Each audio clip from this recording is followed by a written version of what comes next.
Bienvenidos a un nuevo episodio de Aprendiendo del Experto. En esta ocasión, el invitado es Manuel Nogales, que es biólogo, naturalista, trabaja en el CSIC en Tenerife y es uno de los investigadores que mejor conoce los ecosistemas y la evolución de las especies endémicas en las Islas Canarias. Su trabajo se centra precisamente en esto, en entender cómo interactúan las plantas y los animales en las islas y cómo evolucionan las especies endémicas. Manuel habla con mucha pasión, como ya verán, y es un enamorado de las Islas Canarias. Nos dice que él, que ha estado por todas partes del mundo, todas las islas, Galápagos, Hawái, Antártida, nos dice que no sabemos la suerte que tenemos de haber nacido en estas islas y que es un auténtico paraíso. Ahora Manuel nos va a argumentar por qué las Islas Canarias son un sitio especial, y aquí les dejo con mi conversación con Manuel Nogales. Manuel, me gustaría que antes que nada, como a todo invitado, hablemos un poco sobre tu formación, ¿no? Eh, ¿Qué fue lo que te atrajo de la naturaleza? ¿Por qué viene tu pasión por la naturaleza? Bueno, Paco, la verdad es que la gravedad de la vida y la dinámica a mí me lo puso muy fácil y además fue un camino muy claro. Tuve una infancia muy ligada al Pinar de Tamadao en Gran Canaria, la parte alta de Gran Canaria. Vengo de familia de forestales por parte de madre, de mi abuelo, por parte de mi padre también, que es ingeniero, fueron dos ingenieros de monte.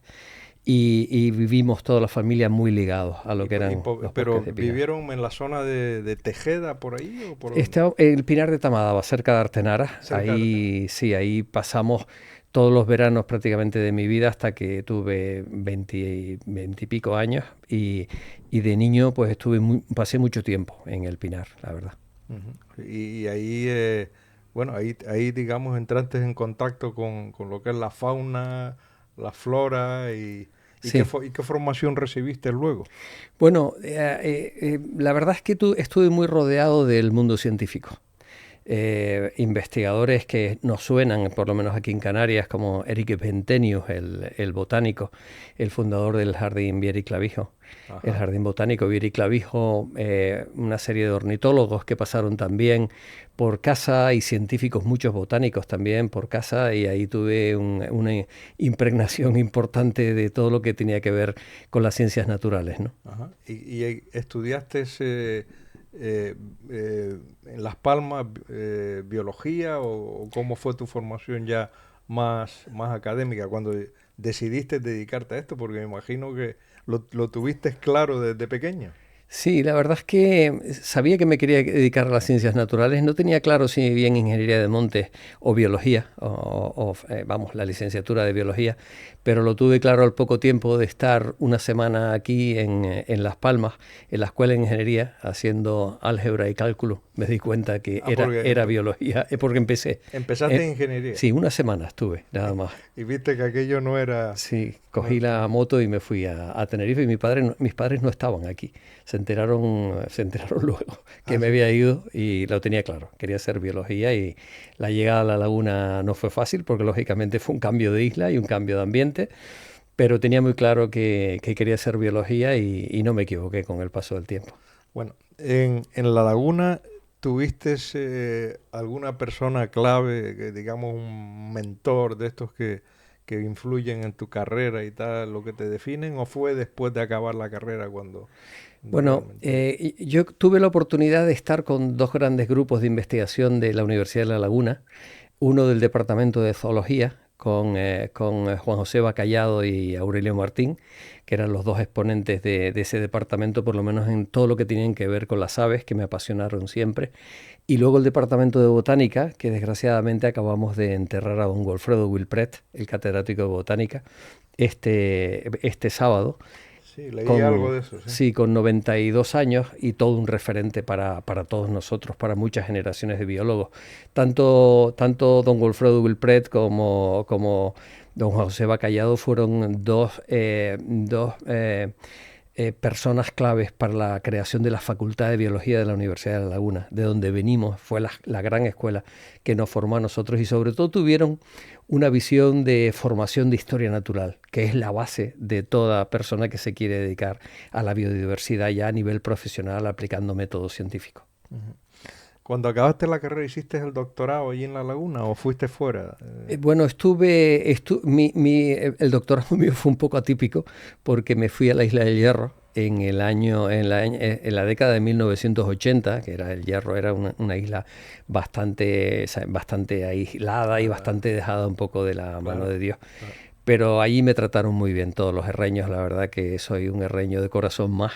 Tuve 2 años viviendo allí, en 1986 y 1987 y parte del 88. ¿Pero haciendo investigación ahí? Sí, estuve trabajando sobre la biología de los cuervos, que son muy abundantes en esa isla. Ah, sí, ¿eh? Sí, y ahí es donde tuve la mayoría de edad, porque vivir solo y tanto tiempo y estar todos los días con... ¿Por qué los cuervos? Los cuervos he leído que es de los animales más inteligentes que hay. Sí, toda la familia de los córvidos en general son tremendamente inteligentes desde el punto de vista humano, esa es la verdad. Yo me fui allí porque los cuervos en algunas islas oceánicas, como es Canarias, llevan a cabo un papel importante como dispersores de semillas, cosa que no es frecuente en el continente, que son más bien carnívoros de dieta. Pero en las islas, una de las grandes tendencias evolutivas en islas es que muchas especies tienden a diversificar su dieta, es lo que se conoce como la ampliación del nicho trófico en islas. Y el cuervo era un ejemplo claro. No se conocía prácticamente nada hasta esa fecha y decidí, igual que decidirme a La Laguna, siempre mis decisiones en mi vida, siempre me he hecho bastante caso y las decisiones han ido llegando, haciéndome caso, escuchándome y sintiendo lo que quería hacer y así lo hice también con mi elección, ¿no? ¿Y sigue habiendo cuervos ahí o se ha generalizado en todas las islas? No, sigue habiendo cuervos, siguen existiendo como unas 120 parejas reproductoras y un núcleo no reproductor, que es donde se conocen los futuros reproductores, formados por los individuos que se desparejan porque bien mueren generalmente la hembra o el macho y se encuentran con los jóvenes de primer y segundo año que forman una especie de bando de solteros y ahí es donde se producen los lazos de las futuras parejas que van ocupando cuando van quedando territorios libres. Uh-huh. Es fácil comentarlo aquí, pero me llevó varios años entender cómo era la dinámica poblacional, ¿no? De los cuervos y cómo funcionaban. ¿Y estos animales, estas aves o cualquiera similar, emigran, tienen migraciones o son aves autóctonas que prácticamente se quedan ahí en el Hierro? Bueno, los cuervos generalmente son bastante sedentarios, aunque tienen capacidad de moverse entre islas. Algunos ejemplares que pudimos ver con mudas muy particulares y que pudimos reconocerlos individualmente se mueven entre Lanzarote y Fuerteventura o entre Lanzarote y el islote de Alegranza, por ejemplo, ¿no? Uh-huh. Cuando hablé con Pablo Vargas, investigador, colega tuyo y que habéis hecho publicaciones numerosas de mucho interés, él tiene una especial predilección por el estudio de las especies, de los seres vivos en las islas. Y nos decía que las islas tenían una serie de elementos que lo hacían muy especial y muy ventajoso para estudiar los mecanismos de evolución de los seres vivos, ¿no? ¿Cuáles son realmente las ventajas que tiene la isla, ¿no? Para estudiar la evolución? Las islas son mundos aislados y únicos. Cada isla es un mundo único, no es replicable. Y eso hace que la deriva de la evolución y de la ecología evolutiva sea distinta prácticamente en todas las islas. Pueden haber patrones similares de islas más parecidas, pero cada isla es un auténtico mundo a la deriva y donde una isla la podemos considerar como un cementerio o como un paraíso. Cementerios porque vivimos con las extinciones. Cuando una especie desaparece para siempre. Y paraísos porque el fenómeno de las radiaciones son muy frecuentes en islas. El de una especie diversificarse en varias especies en función de hábitats que son completamente diferentes y a los cuales tienden a adaptarse, por eso se diversifican de una gran manera importante. ¿De dónde, o sea, cuando las islas fueron colonizadas, ¿no?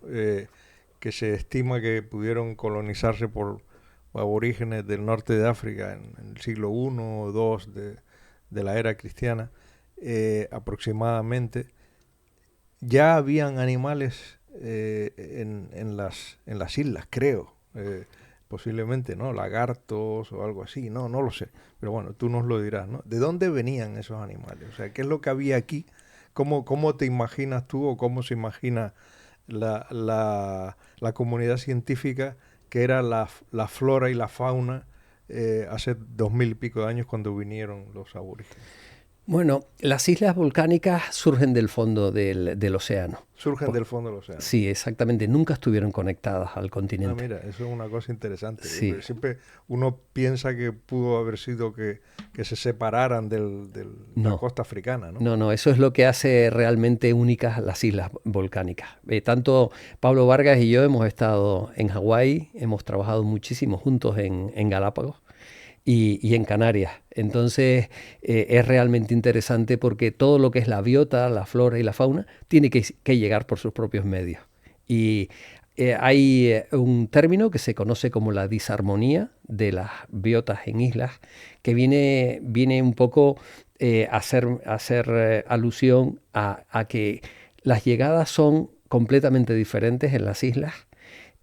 Tienen las plantas y los animales que llegar por sus propios medios y hay un gran filtro, por eso se habla de disarmonía, porque no todo lo que llega se asienta en la isla y no todo el mundo llega.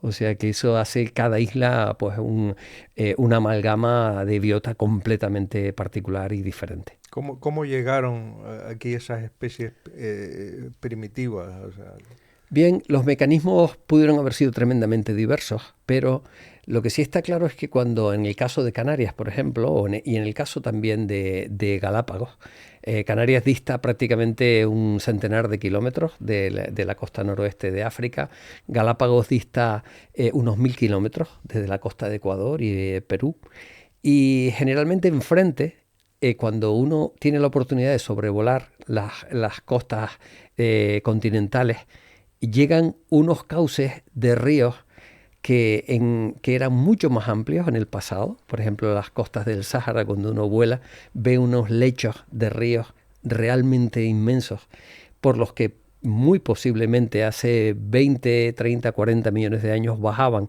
unas corrientes de ríos muy caudalosas, donde hay balsas flotantes de tierra, que muy probablemente esas balsas llegaron a Canarias, y también animales que tienen gran capacidad de ayuno y que lógicamente pueden llegar, como es por ejemplo el caso de los geckos o los perenquenes que llamamos en Canarias. ¿Qué tipo de animales es ese? Esos son todas las salamanquesas que vemos en las paredes, que salen de noche. Sí. Y que recuerdo una anécdota de mi compañero Aurelio Martín, mi maestro, Aurelio Martín, que tuvo en un SEA 127 más de 6 meses un gecko dentro, a que accidentalmente se le había escapado al ir a trabajar al campo, y el gecko estaba vivo, estaba flaco, pero estaba vivo, porque tienen gran capacidad de ayuna. En general es una característica típica de los reptiles. O sea que lo primero que había en Canarias posiblemente eran reptiles que vinieron de África, ¿no?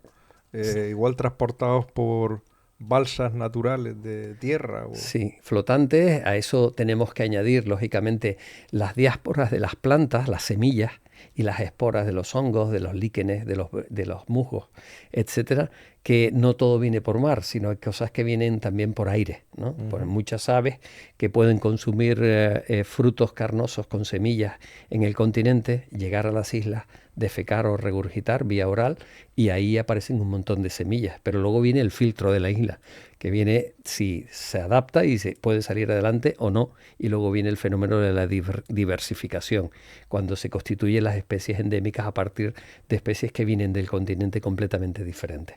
¿Las que vienen del continente las traen humanos o...? Bueno, no. Todo eso es mucho anterior a los 2000 años más o menos de dinámica humana. Todo eso viene de millones de años antes. Fuerteventura se calcula que tiene unos 20 millones de años, pero si vemos todo lo que es el lecho oceánico del norte de Canarias, hay un montón de islas que fueron islas y que hoy día son bancos submarinos que por el desgaste de la erosión ya están completamente, en estado submarino. Y esas islas estuvieron en algún momento emergidas, fueron islas como es hoy Gran Canaria, donde nos encontramos, o Tenerife, o cualquiera de las 8 islas principales canarias con sus islotes, y que es una especie de dinámica. Las islas hay que verlas dentro de lo que es un panorama dinámico. Surgen, tienen un esplendor de biodiversidad, erosión, erupciones, etcétera, y se producen también su defenestración en el fondo del lecho O marino. sea que dentro de millones de años puede desaparecer cualquiera Sí. de las islas actuales. Sí, no lo veremos nosotros que tenemos una vida, Claro. sí, un espacio de vida corta, pero sí, efectivamente. Y bueno, las especies endémicas que nos encontramos actualmente en Canarias, eh, eh, ¿cuáles son las principales? Bueno, estamos hablando, para dar un bosquejo general, de unas 4.000 especies de artrópodos, de insectos, arañas, etcétera, y estamos hablando de unas 600 especies de plantas únicas en el mundo. Así es. Sí, estamos en un archipiélago, Paco, que es un archipiélago. Hemos nacido aquí, quizás no le damos tanta importancia a muchas de las personas que viven aquí, pero estamos en un archipiélago único en el mundo, comparable perfectamente con la biodiversidad de Galápagos, o que es más, quizás tienen como mucha fama y mucho auro, pero cuando conoces Galápagos, nosotros, tanto en plantas como en animales, tenemos muchas más especies endémicas, entre otras cosas, porque nuestras islas son más antiguas. Galápagos tiene 5 millones de años de antigüedad, nosotros tenemos 20 millones de años de tierras emergidas de antigüedad, y estamos mucho más próximos al continente. Nosotros distamos 100 kilómetros, Galápagos 1000 kilómetros, y lógicamente la llegada a Canarias es mucho más probable que la llegada a Galápagos. Y lo mismo ocurre con Hawái, que tiene prácticamente 4000 kilómetros como el punto más cercano de tierra, ¿no? Están en medio del Pacífico, ¿no? O O sea que sea, Canarias es una auténtica joya. y hay fauna aquí que no encuentras en ningún otro lado. Sí, todo esto que te estoy comentando, de esas 4.000 especies de artrópodos Esas son, únicas. cuando hablamos de Únicas. endémicas, quiere Sí, decir que solamente se sí, encuentran aquí. exactamente. Cuando hablamos de autóctonas, son plantas y animales que han llegado por sus propios medios, o sea que son autóctonas o nativas, y cuando hablamos de endémicas, son organismos que han evolucionado únicamente en un territorio determinado, en este caso en O Canarias. sea, han evolucionado de un ancestro previo que Exactamente. vino Sí, que vino como pudo como pudo, y que diversificó a otra forma en Canarias. que Sí, solamente se encuentra aquí. exactamente. Y, por ejemplo, vamos, lagartos Sí, es lo más característico, ¿no? sí. Pienso yo, de la fauna. ¿Qué otro tipo de animal así que... Sí, bueno, desde el punto de vista de los vertebrados, que siempre tenemos una idea un poco, ¿sabes?, de todo este gran grupo. Por eso Galápagos es famoso por la radiación que tienen de vertebrados. Tienen un Cuando hablas de sí, radiación, ¿qué hablas? De de diversificación biológica, Eso es. efectivamente, o sea, formación de nuevas especies, ¿no? Información, no, eso es. Exactamente, eso hablamos de radiaciones, ¿no? Cuando son cortas en el tiempo y y diversifican de una gran forma. Lo otro, tenemos diversidad biológica, cuando tienes como si fuéramos una pequeña radiación, entre comillas, ¿vale? Ujú. Cuando tienes, pues, de una especie, pues han surgido 4 o 5 formas distintas que hoy las reconocemos como especies, ¿no? Ujú. Y aquí en Canarias, ¿cuáles destacarías como vertebrados, digamos, que Bien, son propios, o sí. sea, o más característicos de las islas? Sí, ahora mismo tenemos unas 10 aves endémicas de ¿Ah, sí? Canarias. Sí, hasta hace no muchos años eran tan solo 4, ¿de acuerdo? Pero hoy hay unos 10 porque 10, las ¿eh? técnicas genéticas nos han acercado muchísimo, y todo lo que es el análisis de los cantos, y nos han acercado muchísimo a ver esa diversificación, a qué nivel se hace. O sea, el considerar especies son barreras que los establecemos los humanos y los investigadores para entendernos un poco, ¿no? Porque si no, no hay manera de estudiar, ¿no?, cómo es la diversificación, tanto animal como vegetal. Pero tenemos también, como especies endémicas de aves, tenemos el pinzón azul, que lo tenemos aquí en Gran Canaria, y hay otra especie en Tenerife. Que solo existe aquí. Solamente, sí. Los Y dónde, mosquiteros, dónde los sí. puedes ver, los pinzones Bueno, azules? el pinzón azul lo podemos ver en los bosques de pajonales, Ojeda e Inagua, sobre Mogán, entre Mogán y Tejeda. También lo hubo en el Pinar de Tamadaba en el pasado. Ahora mismo no, hace muchos años que no se ven, pero podrían perfectamente llegar de nuevo.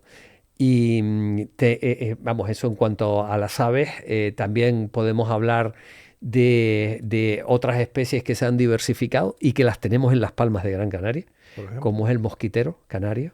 un mosquitero que es un Sí, ave es también. un ave pequeño, es un ave paseriforme. Estos quieren decir que son aves canoras, que tienen cantos sofisticados y que los tenemos en los parques. Muchas veces, no sé si has tenido la oportunidad de ir por un parque y que te silben, hacen algo así como y miras para atrás y no hay nadie, es el mosquitero, ¿de Así acuerdo? es. Sí. O sea que fíjate con lo modificados que están, Paco, las ciudades, ¿no? Que son hábitats completamente modificados por el ser humano y que hay especies endémicas también en nuestros Curioso. parques. O sea que la joya que tenemos en Canarias es realmente impresionante, ¿no? El típico canario es autóctono de aquí o Sí, es autóctono o nativo, pero no es endémico, no endémico, ¿vale? claro. Porque también se encuentra en Madeira, en la isla de Madeira, Ah, ¿vale? O sea que esos son especies autóctonas, son casi, prácticamente casi especies endémicas, ¿no? Porque están en dos archipiélagos como es Madeira y como es Canarias, ¿no? O sea que son... no sé si estoy diciendo una tontería, pero el canto del canario cambia con todos los años. O... Bueno, lo que hay es una gran diversificación de, como si dijéramos, de manera de comunicarse, o sea, de sonidos, en las distintas poblaciones de las aves en general. ¿Por qué? Porque muchas veces en islas se dan aislamientos geográficos de las propias especies. Y entonces nosotros, o sea, yo por ejemplo me muevo de una isla a otra y necesito unas 24 o 48 horas para acostumbrarme a los cantos. O sea, lo que un canario canta en Tenerife, llegas aquí a Gran Canaria y canta un poco diferente y cuando llegas a La Palma lo hace de una manera un poquito diferente.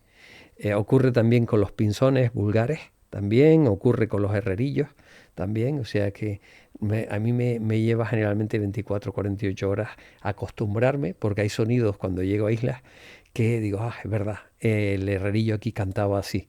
Y claro, si uno que no se dedica generalmente a la taxonomía, a ordenar todo lo que son las especies de todas estas aves, lo detecta cuando haces sonogramas y los estudias, son completamente diferentes. Ocurre con la misma manera de hablar de todos en Canarias.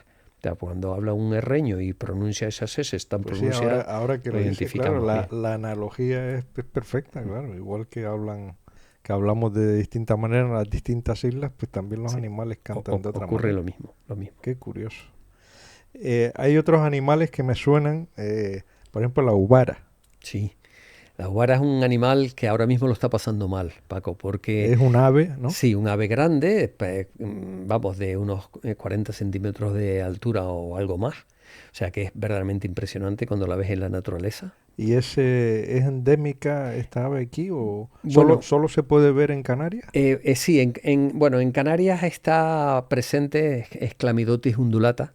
Es una subespecie, Fuerteventura, porque también en África la especie está presente, pero la subespecie, o sea, a veces las diversificaciones no se pueden dar a nivel de especie, sino de subespecie, ¿vale? De ahí que estudiarlas un poquito más, pero muchas de las subespecies que se habían dado en Canarias, ahora mismo con el estudio de la biología, con la llegada de la biología molecular, el estudio de los sonogramas del canto, están elevándose a nivel de especie porque son poblaciones perfectamente aisladas, identificadas y bien diferentes de sus especies hermanas del Porque dice continente. que lo están pasando mal.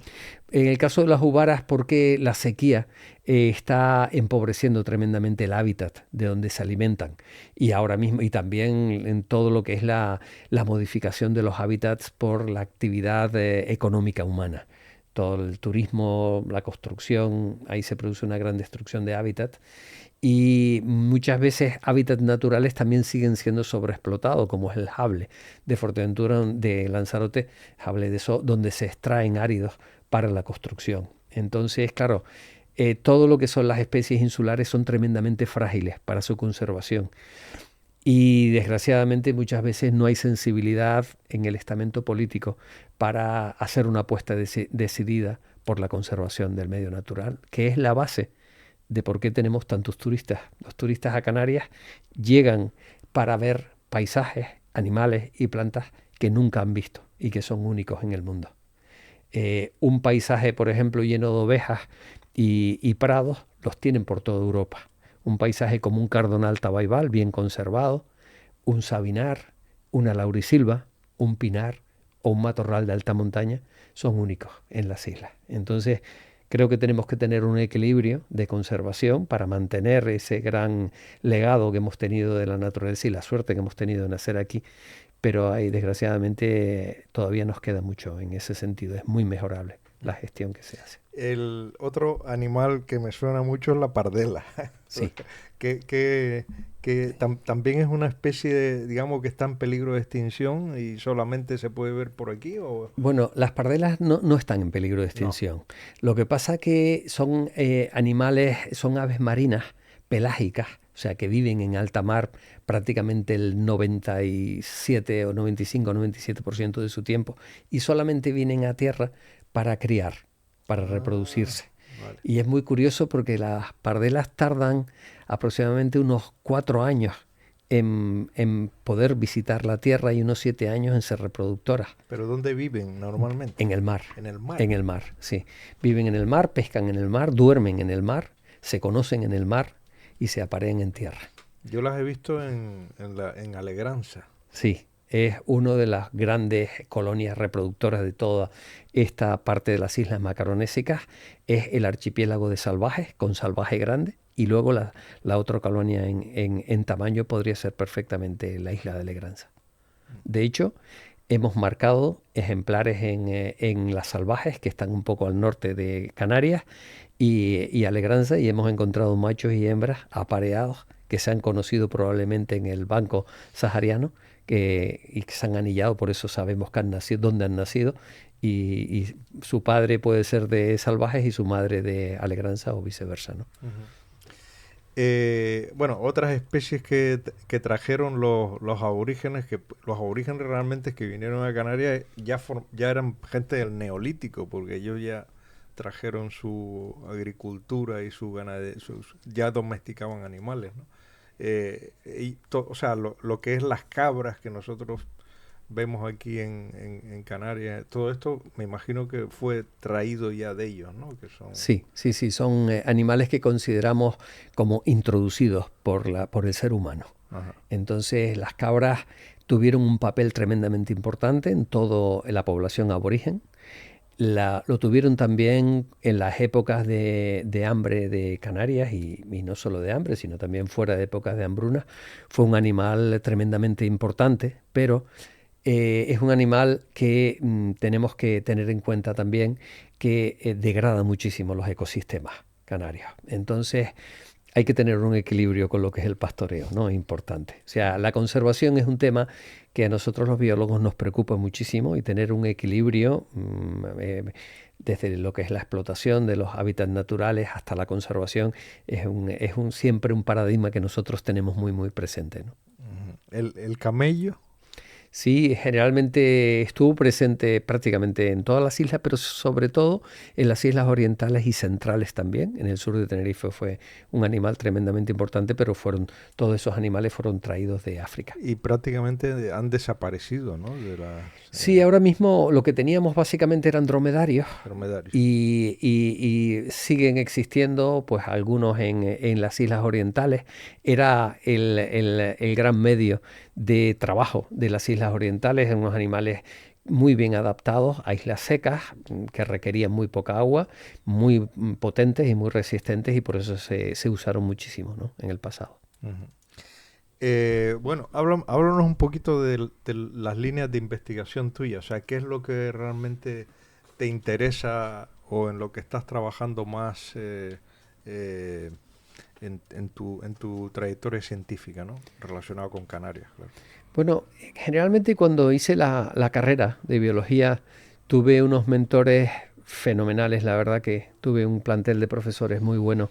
Me formaron mucho con lo que es la historia natural de las islas, Pero sin embargo, curiosamente, gran parte de la ciencia que me enseñaron durante la carrera, estoy hablando de los finales de la década de 1970 y 80, básicamente eran taxónomos. O sea, lo que esta gente estudiaba, Clasificaban exactamente, las la especies. taxonomía, exactamente, lo que en aquella época era clave para poder Y conocer lo que se teníamos. basaban en hallazgos morfológicos, digamos. Exactamente, sí, en aquella época era básicamente la morfología la que primaba. Se estudiaba mucho la biodiversidad de plantas, la biodiversidad sobre todo de los grupos de animales invertebrados, que es donde está la gran parte de la biodiversidad.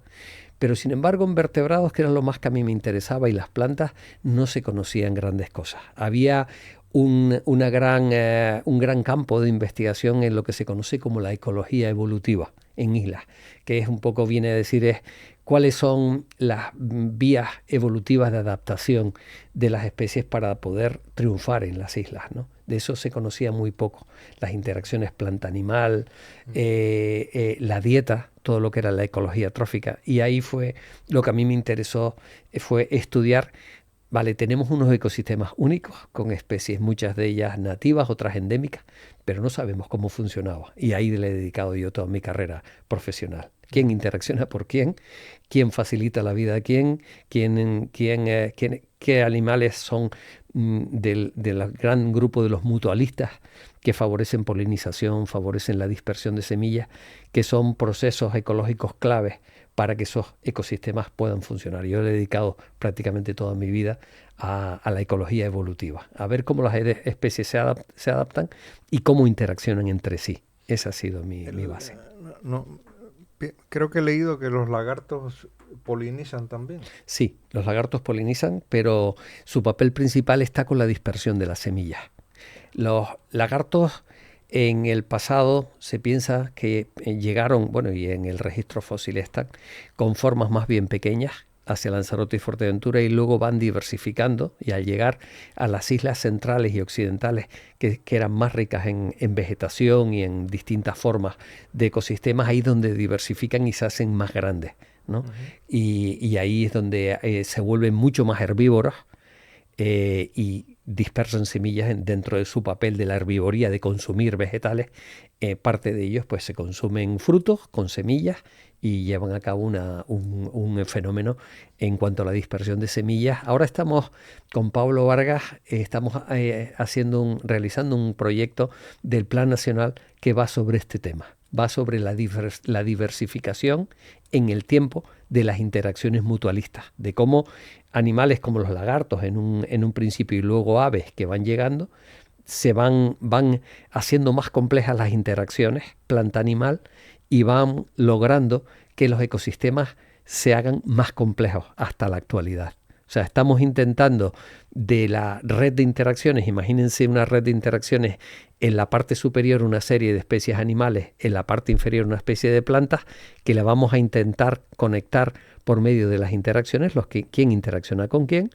Nosotros podemos hacer esos links, esas interacciones más gruesas o más finas en función de como si dijéramos, del módulo de la intensidad de la interacción, y podemos tener una idea de las interacciones actuales, llevarla, que es lo que está haciendo Pablo Vargas, en el tiempo. Él está haciendo la cronología porque él es especialista en filogenias, hasta hace 20 millones de años, y podemos ver perfectamente esa red como de una red sencilla podemos llegar a la actualidad viendo la complejidad biológica. Eso se hace por primera vez en el mundo en Canarias, porque tenemos un conocimiento bastante amplio. No se puede hacer ni en Galápagos ni en islas como Hawái, porque no hay tanto conocimiento científico como lo hay aquí en Canarias, y ese es el proyecto que estamos desarrollando en la actualidad. Él desde el punto de vista evolutivo, yo desde el punto de vista ecológico evolutivo, y estamos intentando que nuestros dos campos confluyan. ¿De acuerdo? Y tenemos siempre una relación de pareceres muy interesantes, porque a veces no coincidimos y no nos levantamos de la mesa hasta que coincidamos, porque tenemos que tener, con su conocimiento evolutivo y con mi conocimiento ecológico evolutivo, tenemos que hacer coincidir las piezas, que no es fácil, porque estamos hablando de trabajos de investigación de frontera, que son las investigaciones. ¿A qué te refieres? Sí, que no es ni zoología, ni botánica, ni ecología, ni evolución, es una mezcla de todo. Por lo tanto, tenemos que tener una formación de historia natural muy, muy, muy profunda. En algún momento las Islas Canarias, no sé, no sé si se conocerá, pero sufrió algún episodio que pudo llegar a extinguir la mayor parte de las especies. Tuvo episodios críticos, como pudo haber sido en otras zonas. Sí, sí. El caso de Gran Canaria, yo creo que el caso de hace unos 4.000 años, que ocurrió una erupción volcánica de tipo pliniana, me parece que se conoce, que son erupciones tremendamente explosivas. En Gran Canaria. En Gran Canaria, sí, que es la caldera de Tejeda.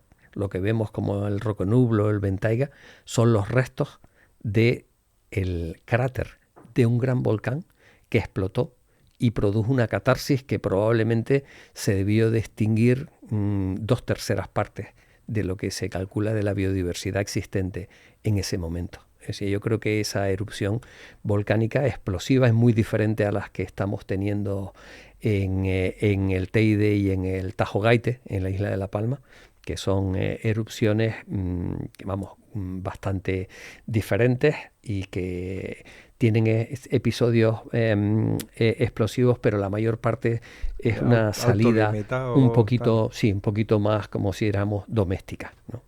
O sea que ahí pudieron desaparecer muchas especies. Sí, sí, sí. ¿Eso cómo lo saben ustedes? ¿Por registros fósiles? Sí, desgraciadamente las islas volcánicas no son ideales desde el punto de vista de los procesos de fosilización. Claro. Hemos perdido mucho más. ¿Por qué? Porque la lava se entierra todo. Sí, y además altísimas temperaturas, toda la materia orgánica prácticamente desaparece porque se hace polvo. Y no hay huesos, no hay grandes cosas, pero en ocasiones sí, tenemos la ocasión. Hay, por ejemplo, una tortuga gigante que desapareció del sur de Tenerife. Es una tortuga terrestre y tipo de las que hay en Galápagos. Y que hoy día la conocemos por algunos huesos y algunas formas de caparazones que han fosilizado. Pero en el sur de Tenerife ha habido también unas erupciones tremendamente explosivas. Son todas esas pumitas de color blanco y tal, que son erupciones freatomagmáticas con mucha agua por medio y muy explosivas, y que eso da lugar, lógicamente, Por eso te comentaba, Paco, en un principio, que las islas son paraísos o cementerios, depende de cómo las veamos, ¿no? En el caso de una erupción volcánica, ¿cuáles son las especies que suelen sobrevivir?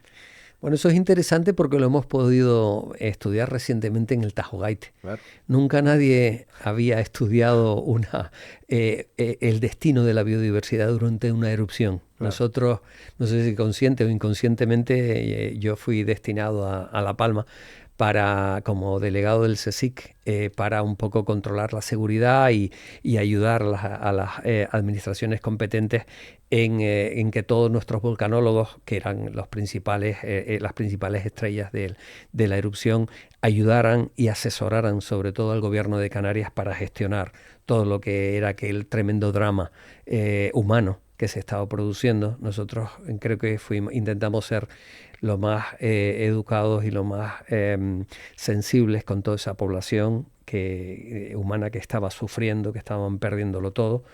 Pero claro, lógicamente estuvimos allí presentes. Yo estuve 4 meses ahí, me moví desde el principio, desde el primer día, y ya me di cuenta que no podía irme de allí porque ya prácticamente mi teléfono era un hub de información importante para personas de allí de La Palma, para autoridades, para la seguridad. Y en medio sí tuvimos la ocasión de estudiar todo aquello, ¿no? Y la verdad que la erupción del Tajo Gaite ha sido una erupción modelo donde no solo trabajaron los volcanólogos, que hicieron un trabajo, la verdad que ímprobo, sino que también trabajamos biólogos con la biodiversidad, trabajaron médicos con enfermedades relacionadas con las vías respiratorias, trabajaron psicólogos para intentar ayudar a la población porque fue una catarsis realmente emocional importante. O sea que allí nos dimos cuenta que efectivamente profesionales de distinta índole confluimos allí, intentamos ponernos todos de acuerdo para intentar mejorar en la medida de nuestras posibilidades la calidad de vida de toda aquella gente que estaba sufriendo, y pudimos ver que desde mi punto de vista, que pude ver la biodiversidad, desde en la erupción hubo pues animales que sufrieron muchísimo, por ejemplo los lagartos, la población de lagartos. Se ha reducido mucho Sí, después de... sí, y además la erupción surge, el volcán del Tajuaguete surge en Pinar. No es que sean muy abundantes los lagartos allí, porque no es un hábitat abundante de lagartos, pero la verdad es que cuando ves lo que ocurre con el comportamiento de estos lagartos cuando avanzan las lavas, que ellos son completamente ajenos a lo que va a ocurrir allí, que es que todos sus territorios van a colapsar, en vez de huir, lo que hacen es esconderse. Y ahí quedan ya para el resto ¿Y de dónde su se vida. esconden? En sus guaridas de siempre, pero claro, no son conscientes de que todo eso va a ser ocupado por una columna de 2 metros o 3 metros de lava que lo va a ir ocupando. Y eso cuando lo ves es duro. Dramático, claro. Es bastante dramático, sí. Ahí te enfrentas a lo que es la extinción, que es lo más duro de las islas, ¿no? Y luego ocurre con las aves también. Lo que pasa es que las aves, como pueden volar, por ejemplo, los territorios de las pequeñas currucas, los pequeños capirotes, especies relacionadas con los capirotes que hay, mantienen los territorios hasta el final, hasta que llegan. Para un ave de ese pequeño tamaño moverse es un auténtico problema. ¿Por qué? Porque van a ir a territorios nuevos, van a tener nuevos competidores de vecinos. Son pequeños. Son pequeños, sí. Y los capirotes, imagínate que vamos, en el pasado se tuvieron en jaula, estos son más pequeños todavía que los capirotes, son sus primos hermanos más pequeños, como es la curruca tomillera o la curruca cabecinegra, ¿no? Que son un poquito más pequeños que los capirotes, todos son muy emparentados, y esos mantienen los territorios hasta el final, que se mueven cuando no hay otro remedio, porque claro, van a ir a territorios nuevos. No saben dónde refugiarse, no saben dónde comer. ¿Cómo el animal instintivamente sabe que tiene que largarse de allí? En el caso de las aves es claro, las aves grandes, sin embargo, Paco, no sufrieron grandes cambios. Las aves grandes jugaban incluso con las térmicas del propio volcán. Ajá. Y lo que eran cernícalos, los que eran cuervos, aguilillas, grajas, estaban todos allí sobre el volcán aprovechando las térmicas, todo el calor que se desprende, etcétera, y no parecían tremendamente afectadas como lo que eran lagartos, aves pequeñas, y luego los insectos, la comunidad de insectos prácticamente se disminuyó en más de casi un 90%. Todo esto, lógicamente, los animales que se alimentan de esos insectos desaparecen.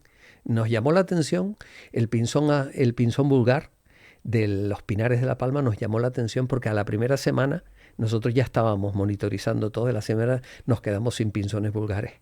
Y sin embargo, cuando 3 meses después acabó el volcán, la erupción volcánica, prácticamente a los 15 días ya estaban volviendo. Nuestra gran pregunta era, ¿qué ha pasado con los pinzones vulgares? Probablemente se habían movido los pinares del sur de Cumbre Vieja. Ajá. Y desde que aquello paró, volvieron otra vez a sus territorios, lo que presumiblemente pensamos que eran los mismos individuos que habían tenido que abandonar. En este tipo de extinciones no hay animales, digamos, o seres vivos que aprovechan, digamos, esta oportunidad para hacerse más hueco.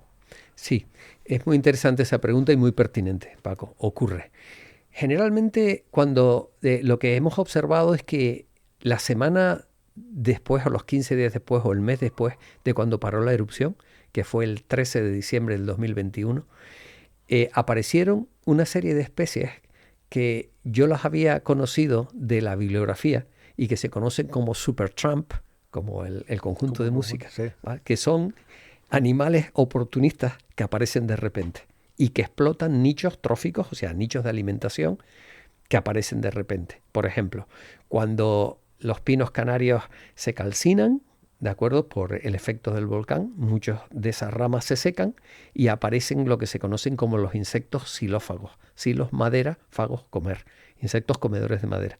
Y aparecen ahí una serie de animales que tienen que ver con todos estos insectos, como por ejemplo los vencejos, como por ejemplo aves como los correcaminos, que es una especie endémica de la Macaronesia, es ese típico animal cuando salimos al campo, que es un animal así de color marrón y blanco, ¿no? Con rayas, que está caminando delante de nosotros y que no vuela a no ser que vayamos hacia él. Pues todas esas especies aparecen en esos momentos aprovechando pulsos de nuevos nichos de alimentos, son los llamados supertramp, ¿no? Que es muy curiosa. Y también las erupciones lo que da lugar son a momentos evolutivos tremendamente importantes. Las especies se tienen que adaptar a esas. Por ejemplo, una de las grandes ideas que sacamos, después de muchos meses metidos con nuestros cascos, con lluvia de muchas toneladas de ceniza volcánica, con mascarillas para protegernos, con aparatos de gases para poder trabajar. Una de las cosas que pudimos observar fue cómo se acumula la ceniza volcánica de varios metros y solamente salen adelante las plantas leñosas que son más altas por la acumulación, porque son prácticamente estranguladas en altura. Entonces se produce una especie de selección natural y solamente siguen vivas y dejan sus genes aquellas más leñosas y más altas.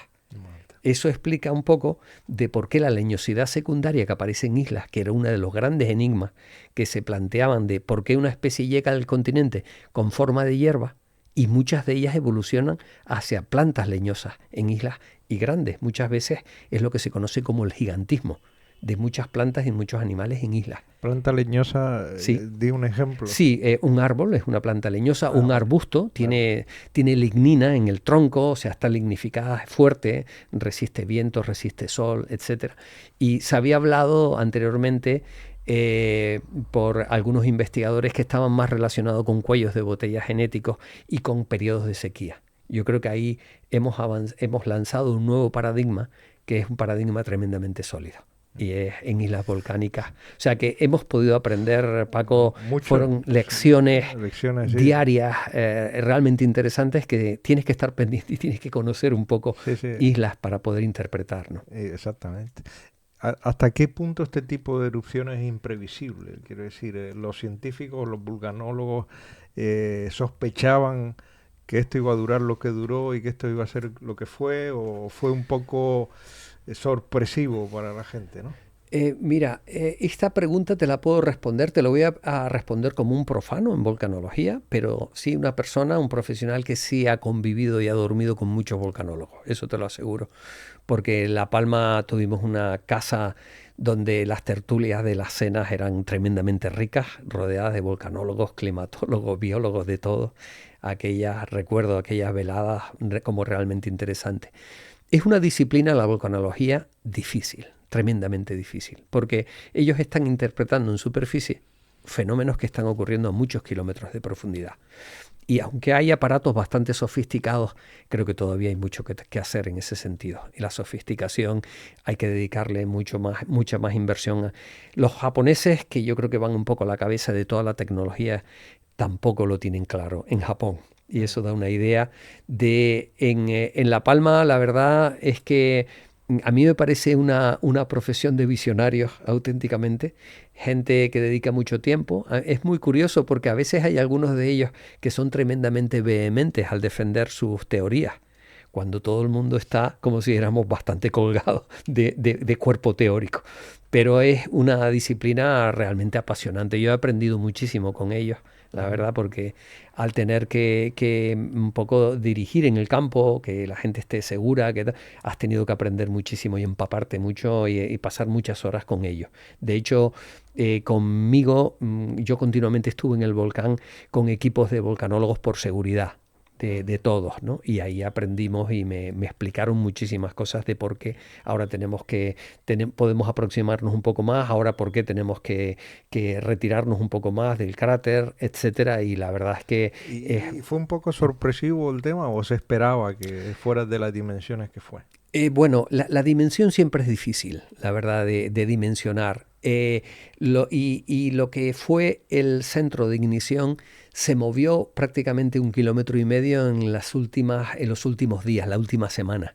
Eso fue una cosa que les sorprendió, pero ellos más o menos estaban esperándolo en una determinada zona donde ya había habido una erupción anteriormente y les salió como a 1,5 kilómetros hacia el este del pueblo, del núcleo urbano de la zona de Hedei, que es donde se pensó que podía salir, y salió pues en la zona del Tajo Gaite, que por eso se le denomina así al volcán. Sí. Si miramos el Google Earth antes de salir el volcán, era una pequeña olla de un volcán tremendamente antiguo y salió justamente en esa olla. Sí. Quería preguntarte por estas erupciones mínimas que están ocurriendo en el Teide. Yo no sé si a nivel, vamos, popular, divulgativo, ¿no? Se comenta, ha salido en los periódicos y tal. ¿Qué nos puedes decir de eso? Sí, te refieres a los enjambres sísmicos, Sí, ¿no? Que están sí, habiendo. Sí. eso es.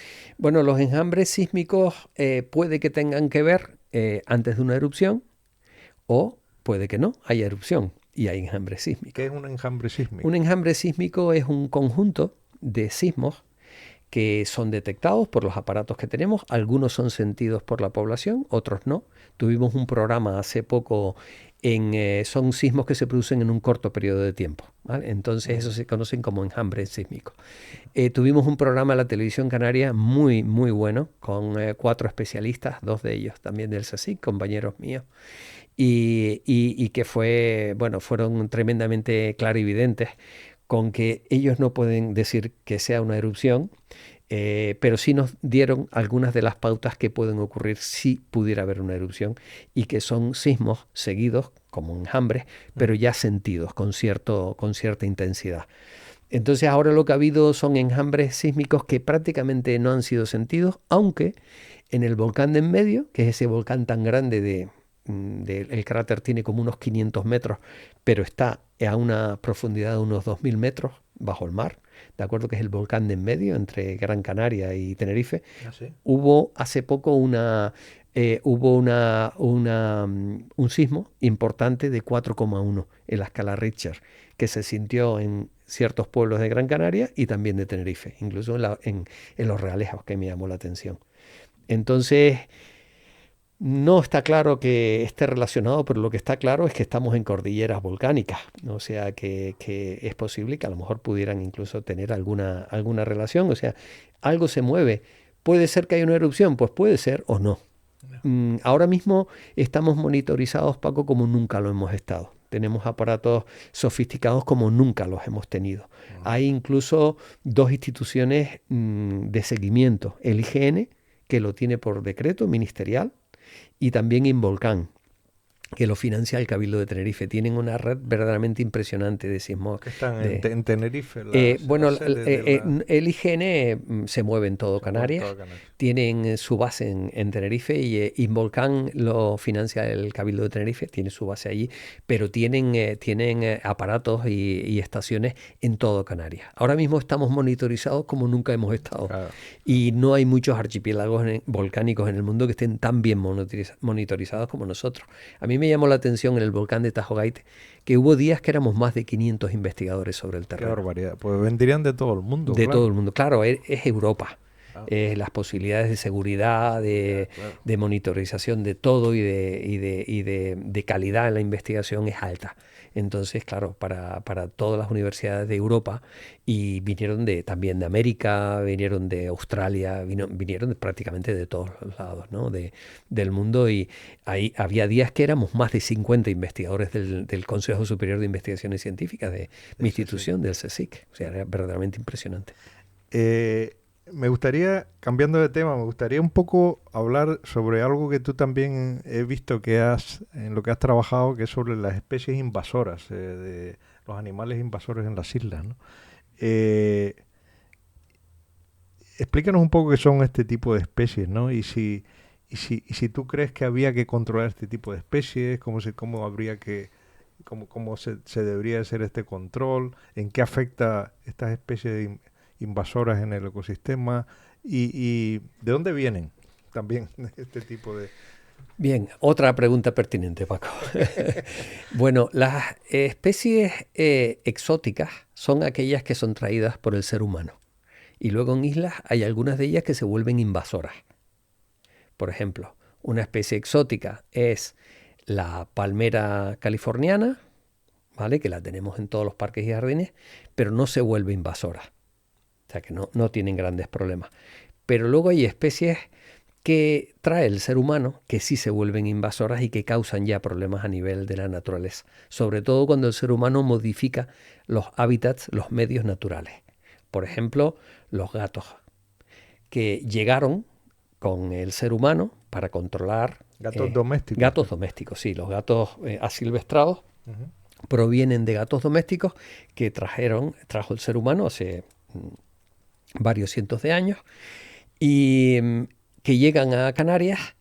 Los gatos es una especie que, aunque creamos que están domesticadas, no lo están del todo, porque su tendencia al medio natural es innata, ¿de acuerdo? A vivir independientes. Ajá. Y desde prácticamente, sobre todo la época de la conquista castellana, que es cuando ya son importantes y bueno, es cuando se cree que vienen, ¿no? Que llegan, empiezan a silvestrarse y empiezan a buscarse la vida en el medio natural. Lógicamente una especie que llega ha de alimentarse, ha de reproducirse y ha de mantener sus genes para las futuras generaciones. El caso de los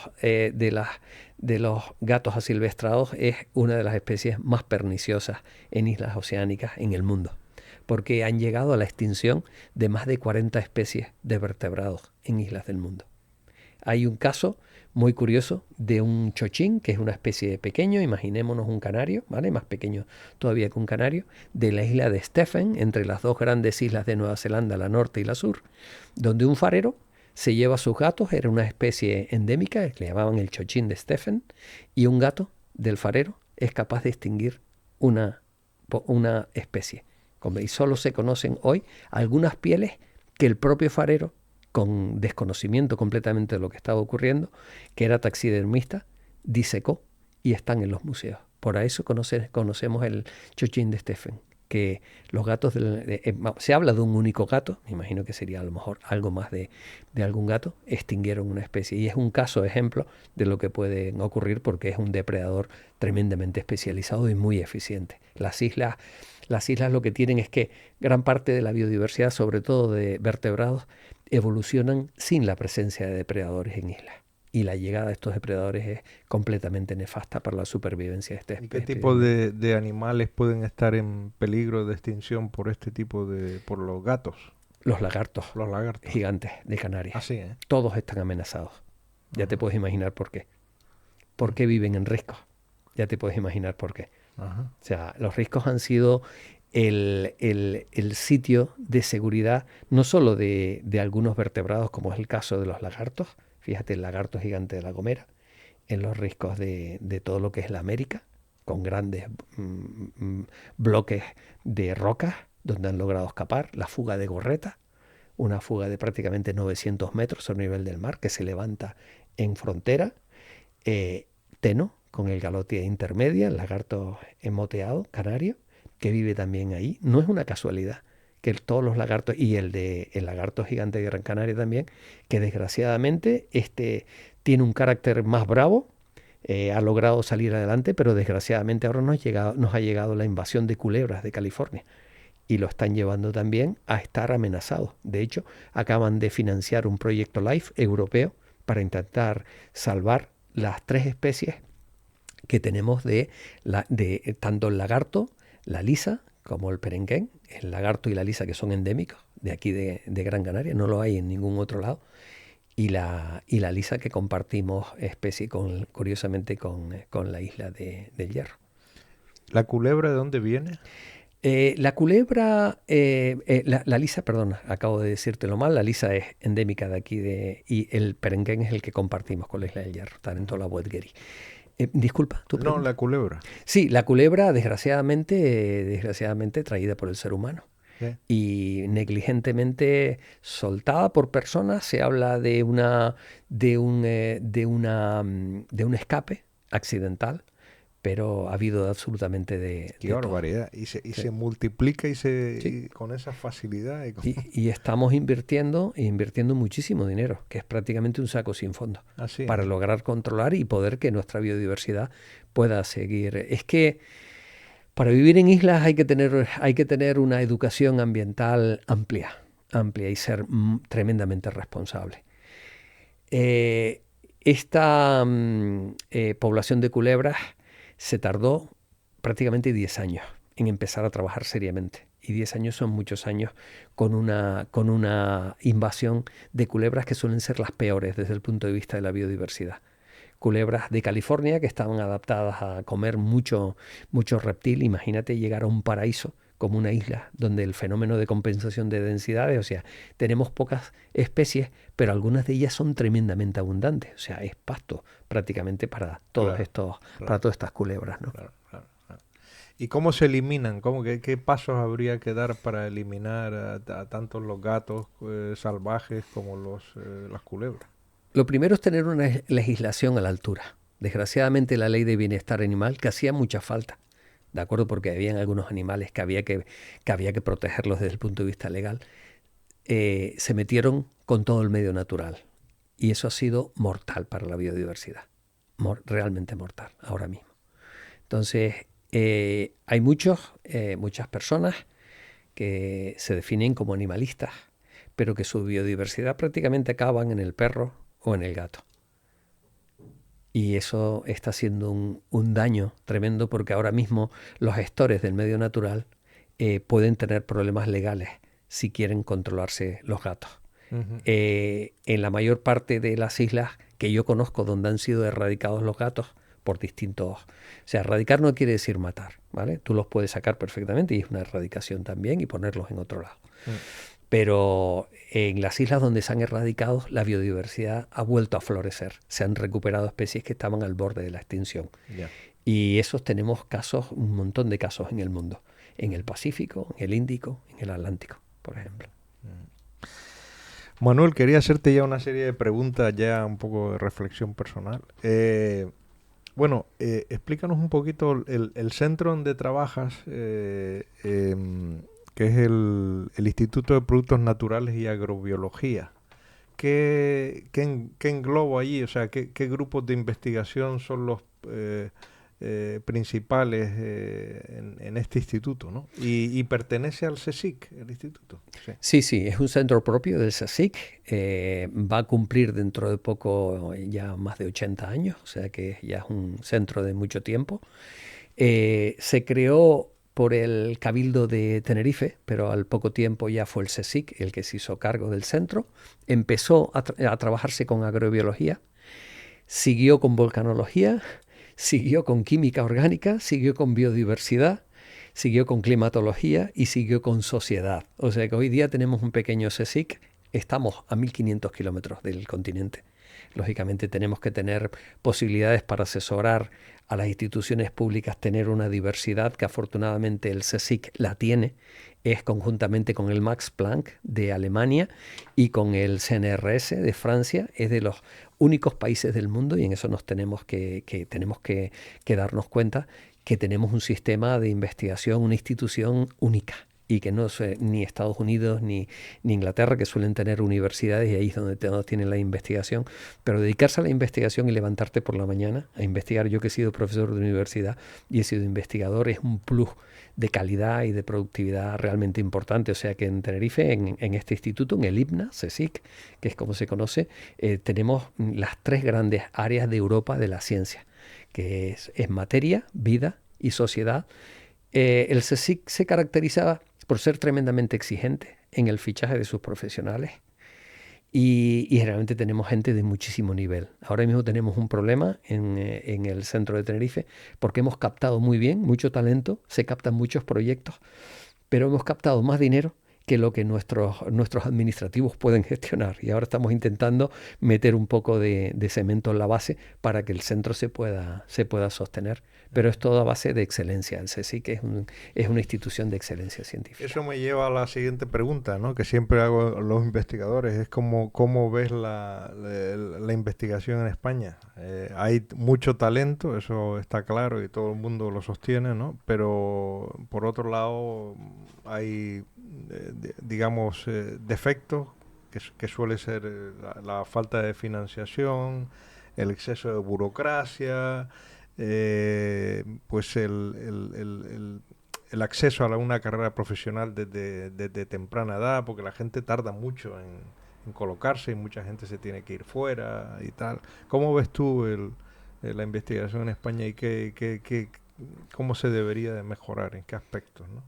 Bueno, conozco muy bien la carrera científica porque la he hecho, la he desarrollado. Cuando yo era más joven y acabé la carrera y decidí dedicarme a la investigación, todo esto ha sido un acto de fe y de resiliencia.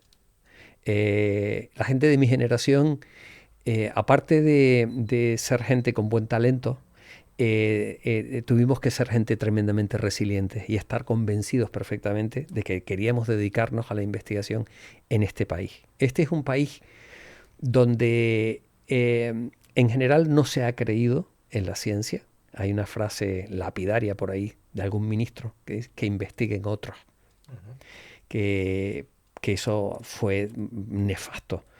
Pero sin embargo, yo ahora que estoy viajo por todo el mundo, claro, al trabajar en islas te puedes imaginar que tenemos proyectos en todos los océanos del mundo y en distintas universidades. Es raro que vaya a algún sitio y no me encuentre un español. Expatriado probablemente Y porque además bien considerado. muy bien considerado. Los españoles somos un fondo genético de saco de un continente como es Europa, de una multiculturalidad y multigenética tremenda, ¿de acuerdo? Y eso da lugar, y eso combinado con pocos recursos económicos, da lugar a profesionales tremendamente buenos desde el punto de vista del talento y tremendamente trabajadores, porque sin trabajo no salimos adelante. Entonces tenemos un cóctel y además, ahora que estamos viendo lo de la guerra del Golfo, estos días estaba yo leyendo de nuestro gobierno actual, ¿no? Que se ha opuesto a la guerra, ha dicho claramente no a la guerra. Y me llama la atención de todos los elogios que estamos recibiendo de todos los países del mundo prácticamente, ¿no? Y reconociendo que es la postura ideal. A mí muchas veces el caínismo español es lo más daño que nos hace. En realidad cuando sales fuera y ven cómo consideran nuestro país como un grandísimo país. Y entre ellos, la gran cosa que tenemos de fondo es la diversidad. Yo que estudio la diversidad animal y vegetal, la biota en general, me doy cuenta que la diversidad es lo que nos tiene que unir, no separarnos. O sea, que tú te vayas a Cataluña, País Vasco, Madrid, Canarias, Cáceres, Andalucía, y comamos así de bien, así de diverso, que tengamos gente tan buenos profesionales en todos lados, donde tenemos una diversificación a todos los niveles, nos hace un país tremendamente rico. Y eso es una de las cosas que muchas veces desde el estamento político se intenta dividir, ¿de acuerdo? Pero creo que tenemos que ser más inteligentes de todo eso, ponerlo en valor y valorarlo, ¿de acuerdo? Si este país que hemos crecido, el staff científico de este país, se mantiene gracias a 3 pulsos de inversión. Felipe González, Zapatero y el presidente Sánchez. La demografía es inequívoca cuando lo hace científicamente. 3 presidentes que creyeron en la ciencia, que invirtieron. Todo el sistema se está manteniendo gracias a esas 3 inversiones científicas. Y lo ideal sería que eso no fuera así. Lo ideal sería que hubiera una inversión mantenida en el tiempo, con un pacto de Estado realmente importante en el Congreso, cosa que nunca ha tenido lugar. Pero hay brotes verdes, porque este gobierno, por ejemplo, ya está incorporando científicos como asesores a los ministerios, que eso no los habíamos visto nunca. Y ya lo habían hecho los países más avanzados. Por ejemplo, el Reino Unido lleva muchísimo tiempo con asesores científicos en los ministerios y en presidencia del gobierno.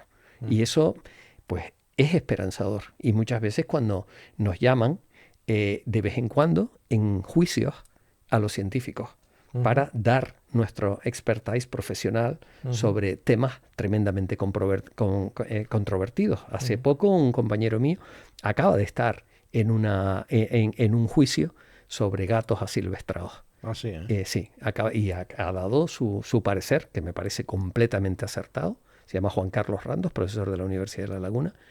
Y los jueces nos llaman también, porque en ocasiones hay parte de la legislación que la hacen con toda la buena voluntad, pero a veces se confunden campos que hay que conocer muy bien. Y cuando no hay científicos por medio y se hace a espalda de la ciencia, Claro. se confunden cosas, ¿no? Está claro, hay que preguntar y asesorarse por los expertos, ¿no? Que realmente son los que saben, ¿no? Porque a veces Sí.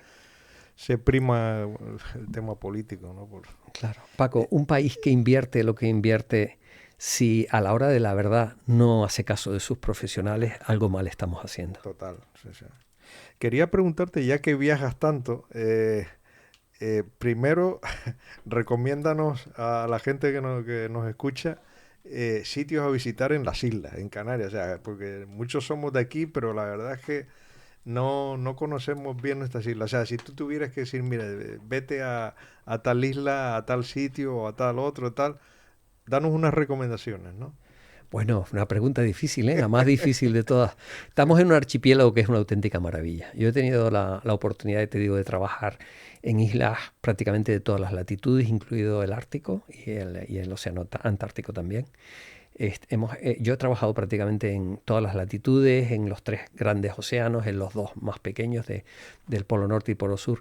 Y les digo que Canarias, he visitado cientos de islas y Canarias estamos en un auténtico paraíso. No saben la suerte que hemos tenido de nacer aquí, sobre todo cuando te dedicas profesionalmente y puedes comparar con toda la amalgama de islas que tienes a nivel mundial. Nos podemos considerar con mucha suerte de clima. De clima. Estamos cerca de Europa, Eh, pertenecemos a una comunidad política avanzada. sí. Creo que hay que hacer un mayor esfuerzo en conservación, esa es la verdad, la misiva, yo creo. Pero en Canarias es que hablarte de cada isla, que las conozco muy bien, es bastante difícil. Te hablaría, por ejemplo, barriendo de este a oeste, Lanzarote, todo lo que es el archipiélago Chinijo es una auténtica maravilla. Espero que no morirme sin ver un parque nacional allí. ¿Te refieres a la zona de Sí, Alegranza, Alegranza, Montaña Montaña Clara, Roque Clara, del todo eso? Oeste, del Este y La Graciosa. Es un auténtico paraíso. Sí. Hablo también de Famara, todos los riscos de Famara, que es donde está gran parte de las plantas endémicas que todavía se mantienen allí. Salto a Fuerteventura y hablaría de la isla de Lobos.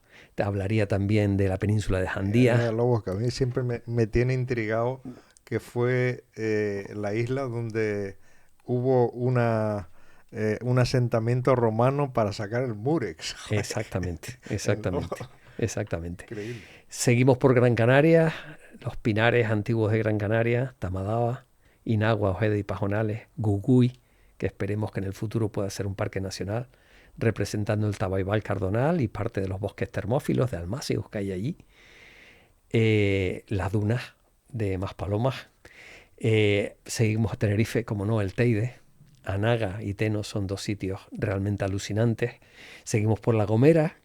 Hay el Parque Nacional de Garrajonay con su laurisilva, realmente impresionante.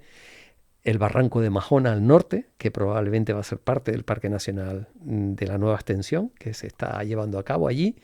Y les hablo también, les puedo hablar del Hierro, sobre todo de los Pinares del Hierro, que son realmente únicos, Montaña del Mercadel, también la parte de frontera, también con los Roques de Salmor, y como no el Sabinar al oeste, que es único también. Si seguimos por La Palma, La Palma es verdaderamente impresionante. Todo lo que es la cordillera de un gruyer de quesos oceánicos de volcanes que existe en Cumbre Vieja, que la verdad es que el nombre no está muy adecuado porque debería llamarse Cumbre Nueva, porque está lleno de volcanes cuando lo vuelas en helicóptero, que he tenido la oportunidad, hay más de 100 cráteres Qué recientes. barbaridad. Es un área muy activa, volcanológica. Y hablar también, como no, de la caldera de Taburiente. O sea que es que donde nos movamos, la verdad es que tenemos un archipiélago realmente diverso y paisajísticamente, que esto es una cuestión que sí me gustaría comentarlo, son unos paisajes únicos y verdaderamente impresionantes para la fotografía. He estado en Galápagos, he estado en Hawái, he estado en las Marianas, he estado en el Índico, en Mauricio, Reunión, etcétera, etcétera. Bueno, en Mauricio no he estado, estaré próximamente. Pero nada comparado con esto. Nada comparado con Canarias, Y la verdad. el tema turístico, ¿tú promoverías más el tema turístico No. para ver este tipo de que la gente no vaya simplemente a coger sol y a los hoteles del sur? Yo creo que congelaría el turismo actual que tenemos. Ah, sí, ¿eh? Sí, sí, porque creo que estamos ya sobrepasados. Creo que lo congelaría, haría un turismo de calidad, y apostaría por la conservación de la gallina de los huevos de oro, que son los ecosistemas únicos que tenemos en Canarias. Un cardonal, los bosques termófilos con los palmerales, almacigales, sabinares, una laurisilva, un pinar y una alta montaña. Eso no lo hay en ningún otro lugar del planeta. Pues Manuel, ha sido para mí una conversación estupenda. Yo personalmente he aprendido mucho. Yo creo que a la gente le va a gustar muchísimo este podcast. Y nada, felicitarte por tu labor de divulgación y de amante de la naturaleza y de estas propuestas que haces que son realmente estupendas, ¿no? O sea que te agradezco muchísimo que este rato que hemos pasado. Muchas gracias, Paco. Para mí ha sido súper interesante y el poder lanzar ese mensaje de conservación que cuando nos vamos haciendo mayores va sacando como una especie de extracto de todo lo que has aprendido en la vida. Sí, verdad. Además, este tipo de cosas y tal, y de viajes, y los aprecias en cuanto mayor te haces y quizás necesitas más contacto con la naturaleza, ¿no? Que cuando eres Totalmente. joven, ¿no? Yo he ido enfermo al campo y no me digas por qué. Probablemente es el estado mental. Y 48 horas llegar perfectamente bien a casa. Y yo siempre lo comento con mi hermano Juan, que es médico, y digo, Juan, algo mágico tiene que haber. Y yo he llegado a la conclusión que es probablemente el estado mental, que te quitas el estrés, el cuerpo vuelve a su... respiras hondo, haces ejercicio y estás en contacto con la naturaleza. Yo creo que gran parte de las enfermedades que tenemos... Y nosotros somos una especie más. Exactamente. Ni mejor ni peor. Exactamente, venimos de ahí, de donde venimos. Pues muchas gracias, Manuel. Un placer. Como conclusiones de este episodio yo diría lo siguiente. Las diferencias entre lo que es una especie endémica de una especie autóctona. Por ejemplo, las especies endémicas son aquellas que solamente existen en esa zona. Por ejemplo, las especies endémicas en las Islas Canarias solamente existen en las Islas Canarias. Y las autóctonas son aquellas que se originan en esa zona, pero que existen también en otras partes del mundo. Por ejemplo, aves endémicas de Canarias son el pinzón azul, el mosquitero canario, la uvara canaria, el lagarto gigante, la lisa, que es un tipo de lagarto de Gran Canaria. O sea, todas estas especies existen únicamente en las islas. Y claro, si se extinguen, pues ya esta especie no puede ser vista en ningún lado. Una especie autóctona, es decir, que es típica de la isla, pero también existe en otras partes, es por ejemplo la pardela, que es un ave autóctona, pero no endémica. En Canarias se estima que hay unas 4.000 especies de artrópodos y 600 plantas que son únicas en el mundo. Manuel nos dijo que hace unos 4.000 años hubo una gran erupción volcánica explosiva en la isla de Gran Canaria que produjo una extinción de las 2/3 partes de la biodiversidad. Ocurrió hace 4.000 años y dejó como consecuencia lo que es hoy día la caldera de Tejeda. Es interesante cuando hablamos sobre la erupción del volcán que hubo hace pocos años en la isla de La Palma, el volcán Tajo Gaite. Este volcán, claro, la erupción sirvió de modelo para estudiar la biodiversidad de las especies después de una erupción, qué ocurren con los animales y la fauna después de la extinción.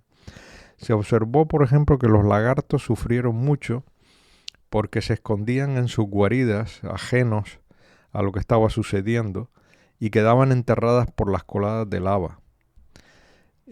Asimismo, la comunidad de insectos tras la erupción disminuyó en un 90% y se vieron afectadas sobre todo las aves pequeñas, pero no así las aves grandes. Es curioso también cómo después de la erupción se crea un ambiente en el cual aparecen animales que colonizan estas áreas, que son los llamados animales supertramp, y colonizan estos lugares que están alterados donde hay poca competencia. Son los insectos xilófagos, vencejos, correcaminos, etc.